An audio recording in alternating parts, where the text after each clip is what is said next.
Hello, hello, hello. সবাই কেমন আছেন? আমি মোটামুটি ভালোই আছি। প্রতিদিনের মতো আজও আরও একটা সংসারের কাজের মতো নিত্য নৈমিত্তিক কাজের মতো সারাটা দিন কী করলাম সেটা আপনাদের সাথে শেয়ার করতে চলে আসি।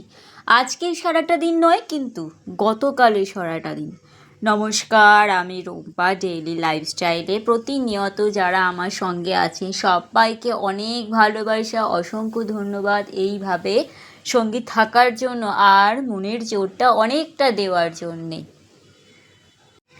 আগের দিন বলেছিলাম ভাসুর এসেছিলেন আর সেই কাপ প্লেটগুলো জায়গায় ভরার সময় পাইনি, তো এখন আমি সেগুলো জায়গায় জায়গায় ভরার জন্য তৈরি হচ্ছি। কাচের জিনিসপত্র তো খুব সাবধানে ভরতে হয়, না হলে কোনটা কখন পড়বে, পড়ে নষ্ট হওয়ার থেকেও বেশি ভয় থাকে যদি কোথাও লাগে, হাতে কোনো জায়গায় কোনো অসুবিধা হয়ে যায়। সেই জন্য খুব যত্ন সহকারে শান্ত মাথায় সময় নিয়ে ধীরে সুস্থে সন্ধ্যের দিকে কাজটা করব বলে রেখে দিয়েছিলাম। এরপর চলে আসলাম পরের দিন সকালে। সবাইকে গুড মর্নিং। বাসি কাজ সেরে নিয়েছি, স্নান করে নিয়েছি, এবারে আস্তে আস্তে সমস্ত কাজগুলো সারবো। তো যাই হোক, একবার তো আপনাদের সঙ্গে কথা বলতে অবশ্যই আসতে হবে, নতুন দিন শুরু হলো বলে কথা। আমসত্ত্ব করছি বেশ কয়েকদিন ধরে, তো সেই আমসত্ত্ব এই যে দেখুন, ওই যে আমসত্ত্ব রোদে দেওয়া হয়েছে। মোটামুটি 3-4 দিন ধরে তো রোদে দিতেই হবে, না হলে হয়তো ঠিকঠাকভাবে ওটা তোলা যাবে না। এরপর চলে আসলাম আমাদের সবচেয়ে প্রিয় জায়গা, বলার থেকেও বড় কথা হলো সবচেয়ে দরকারি জায়গা। প্রিয় বলবো কি না জানি না, তবে দরকারি জায়গা, তবে যেখানে দীর্ঘদিন ধরে থাকা হয় সেটা আস্তে আস্তে প্রিয় হয়ে ওঠে। তো সেই মতো রান্নাঘরটাও আমাদের কাছে প্রিয় জায়গা। তো রান্নাটা মানে ভাতটা বসিয়ে, আর পাশে যদি যেদিন কুকারে কিছু বসানোর থাকে, ভাত আর কুকার বসিয়ে আমি পুজোটা দিতে যাই। আর ওই পুজো দিতে যাওয়ার বসার আগেই ঠাকুর ঘর মোছা, ফুল তোলা, ওগুলো করতে করতে ভাতটা উতলে যায়, আমি গ্যাসটা বন্ধ করে দিই। আর এপাশে একটা কুকারও বসিয়ে দিচ্ছি। কুকারে ডাল বসালাম, মুগ ডাল করেছিলাম, আর করেছিলাম এঁচোড়ের তরকারি, নিরামিষ সেদিন। তো যাই হোক, এবারে ডালের সিটিটা দিতে দিতে আর ভাতটা বসাতে আমি এবারে আস্তে আস্তে ঠাকুর ঘরের দিকে রওনা হব। ততক্ষণ এটাতে সিটি পড়বে, তারপর পুজো টুজো দিয়ে এসে ঠাকুরের বাসন কোসন মেজে নিয়ে আবার একটু টিফিন করে নিয়ে রান্নাঘরের কাজ, আসল যেটা কাজ, যার জন্য সকালে উঠে বাসি কাজ সারা, স্নান করা, মানে খাবারের জোগাড় করা, মানে রান্নার জোগাড় করা। তো লঙ্কার মধ্যে আমি ঝাল বেশি খুব একটা আমরা খেতে পারি না, সেই জন্যে মাত্র 2টো লঙ্কাই দিলাম, যদিও এখনকার লঙ্কাগুলোতে একটুও ঝাল নেই, তাই 2টোই দিলাম। আবার শুকনো লঙ্কা ফোড়নও দেবো। ঝাল মানে কাঁচা, ওই সেদ্ধ করা লঙ্কাও আমরা পাতে মেখে খাই না, আমরা ঝালটা একদমই খেতে পারি না, জাস্ট জিভে একটুখানি ঝাল লাগবে সেই রকম ঝালই আমরা রান্নায় দিয়ে থাকি। তো বসিয়ে দিলাম একদিকে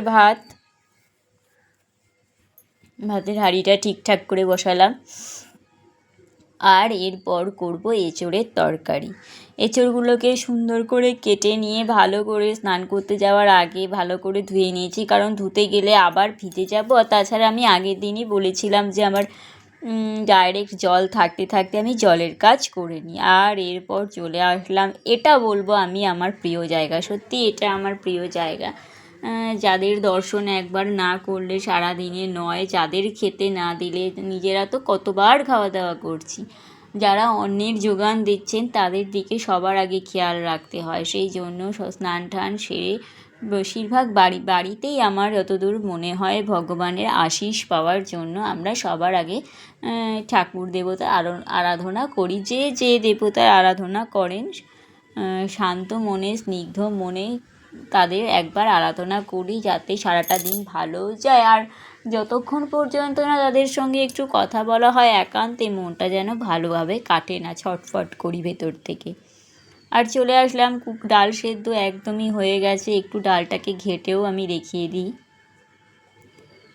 খুব সুন্দর সেদ্ধ হয়েছে, মানে জলের পরিমাণটাও খুব সুন্দর ছিল।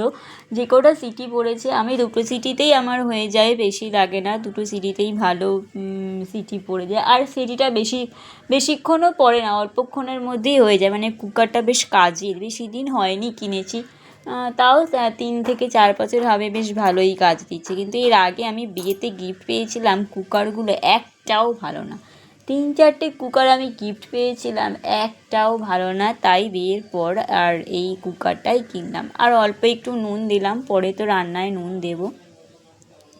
পর্যাপ্ত পরিমাণে জল না দিলে ঠিক মতন সেদ্ধ তো হয়ই না, প্লাস সিটি যখন পড়ে সিটির সঙ্গে অর্ধেক জল বেরিয়ে যায়। একদিন আমার ওরকম হয়েছিল, ডাল ঠিকঠাক বেশি অতিরিক্ত জল হয়ে গেছিলো, আর দেখি চারিপাশে সিটির ফাঁক দিয়ে জল, মানে ডাল আর জল বেরিয়ে, ওখানে তো আমার পাটাও স্লিপ কেটে যাচ্ছিলো। আমি আচমকা এসেছি, হঠাৎ করে ওখানে পা পড়ে পাটা স্লিপ কেটে যাচ্ছিলো।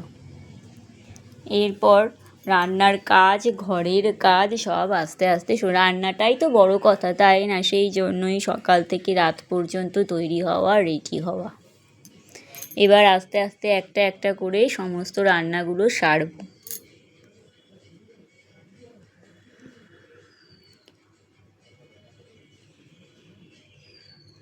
আগের দিনের কাজগুলো করি আর ভিডিওগুলো তুলে রাখি, দিনের দিন আর দিতে পারি না, পরের দিন আপনাদের সঙ্গে সেগুলো শেয়ার করি। আপনারাও একটু আমার পোস্টে এসে 2-একটা আপনাদের গল্পের কথা শেয়ার করবেন, মনের কথা শেয়ার করবেন, খুব ভালো লাগে। হ্যাঁ, আমরা তো সবাই একে অপরের বন্ধু বান্ধবী, দিদিভাই, তাই না? সবাই এসে একটু গল্প করবেন, আমিও অবশ্যই আপনাদের কমেন্টে রিপ্লাই দেব। আর একটা কথা তো আপনাদের বলাই হয়নি, আচ্ছা, এই ডালের জন্যে পাঁপড় ভেজে নিলাম। হঠাৎ করে বেশ কিছুদিন ধরে চোখটার খুব সমস্যা হচ্ছিল, চোখে জল পড়ছিল, ডাক্তারের কাছে গেলাম, ডাক্তার বললেন আপনার পাওয়ার বেশ ভালো বেড়ে গেছে। তো এখন এতটাই পাওয়ার বেড়ে গেছে যে আমার খুবই অসুবিধা হয়, আমি 1 হাত দূরত্বের কোনো জিনিস দেখতে পাচ্ছি না, ভিডিও শুরু করব, শেষ করব, কাটতে গেলে কাটতে পারছি না, খুবই অসুবিধা হচ্ছে, যার জন্যে এই কটা 2-4টে দিন খুবই অসুবিধাজনকভাবে ভিডিওগুলো করেছি। তারপর যতক্ষণ পর্যন্ত না চশমাটা হাতের কাছে না পাই, এরপর চশমাটা এনে ডাক্তারবাবু বলে দিয়েছেন একদমই চশমা ছাড়া থাকা যাবে না, আর যতটা কম পারবে ফোনটাকে ব্যবহার করতে বলেছেন। তো যাই হোক, সেই চেষ্টাটাও করব, কম পরিমাণে একটু ফোনটা ঘাটার চেষ্টা করব, আর চশমাটা একদমই অ্যাভয়েড করব না, সারাক্ষণই বলেছেন চশমাটা পরে থাকতেই হবে। গল্প করতে করতে আমার মুগের ডাল একদম হয়ে গেল, পাঁপড় ভেজে নিয়েছি। আমার তো ডালের সাথে পাঁপড় ভাজা, আমার আবার ব্যাট পাঁপড়ের থেকে মশলা পাঁপড়, মানে গোল পাঁপড়টাই বেশি ভালো লাগে, তাই জন্য হাজব্যান্ডকে বলি গোল পাঁপড়টাই আনতে। আর আদাটা আমি একটু পরেই দিলাম, কারণ আমার কর্তামশাই, মানে ওই যে আদার স্মেলটা যাতে মানে ওর ওই আদার স্মেলটা খুবই ভালো লাগে, রান্নায় আদা দিয়েছো, মানে ও আদাটা ভীষণই প্রেফার করে, সেই জন্য আমি মানে তেলের মধ্যে আদাটাকে ভাজিনি, ওপরে দিয়ে দিয়েছি, ফুটতে ফুটতে যেটুকু যা ওর সঙ্গে মিশে যাবে বা সেদ্ধ হবে সেই মতন করেই দিয়েছি। এরপর ডালটা তৈরি প্রায় হয়েই আসলো, আর বাকি রইল এঁচোড় রান্না করা। আমাদের বাড়ির এঁচোড়গুলো খুবই ভালো, বেশ নরম, মানে কাটতে গেলে যে কোনো এঁচোড় দেখি না শক্ত হয়, আমাদের বাড়ির এঁচোড়গুলো কিন্তু একদমই শক্ত না। একটু জিরে ফোড়ন দিয়ে দিলাম, আর একটা শুকনো লঙ্কা দিয়েছিলাম। তো 24 ঘন্টার গল্প আপনাদের সাথে 11 মিনিট 12 মিনিট করে কি তাড়াতাড়ি সময়টা কাটিয়ে দেওয়া হয়, তাই না? 24টা ঘন্টা, তা সেটাকে 12 মিনিট 11 মিনিট আপনাদের সঙ্গে শেয়ার করি। তবুও যাই হোক, সারাদিনের সমস্ত গল্প, সমস্ত মনের কথা আপনাদের সঙ্গে শেয়ার তো করি, তাই না? আপনারা তো আমাদের পাশে না থাকলেও প্রত্যেক দিনের বন্ধু, একেবারে বলা যেতে পারে সখী, যাদের সাথে মনের পুরো কথা শেয়ার করা যায়। 24টা ঘন্টার গল্প আপনাদের সঙ্গে শেয়ার করি আমরা, আবার আপনারাও আমার সঙ্গে শেয়ার করে।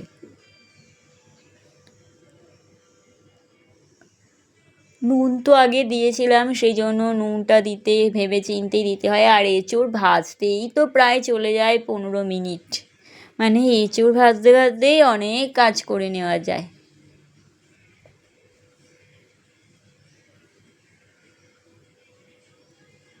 আর যা রান্না করি দুবেলার মতনই রেখে দিই। আর এই যে মশলা, জিরে, ধনে, আদা যা দেয়, শুকনো লঙ্কা, এটা কাশ্মীরি লঙ্কার গুঁড়ো রয়েছে, টমেটো হাতের কাছে ছিল না, আমি টমেটোও দিইনি, নুন মিষ্টি একদমই অল্প মশলা দিয়ে করেছি। সেদিন আবার ছিল নিরামিষ।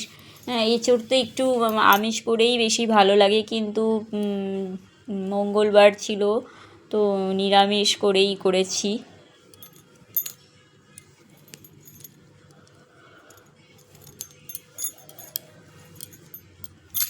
এঁচোড় ভাজতে ভাজতে অনেক কাজ করে নিলাম তার ফাঁকে ফাঁকে।